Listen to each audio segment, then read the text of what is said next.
రైతు కూడా పాపం 4 విత్తనాలు చల్లుకొని, పంట పండించుకొని, ఏదో శుభ్రంగా హ్యాపీగా ఉందామన్న టైంలో వాడికి కూడా ఇబ్బంది కలుగుతుంది.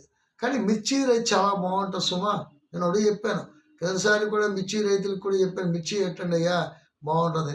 ఉల్లిగడ్డలు వేయొద్దన్నారు. ఉల్లిగడ్డల రేటు తగ్గిపోయింది అలాగే. టమాటాలు దెబ్బతిన్నాయి. టమాటాలు కూడా ఆ మధ్యన ఏసారు మరీ బాగా దెబ్బతిన్నాయి. కానీ మిర్చి మాత్రం పర్వాలేదు బాగానే ఉంటుంది. మిర్చి పంట కూడా మీకు బాగా కలిసొస్తుంది. పత్తి పంటకి, వరి పంటకు కూడా బాగానే ఉంది. భయపడాల్సిన పని లేదు. ఆ మధ్యన కొద్దిగా ఇబ్బంది పడ్డారు రైతాంగం.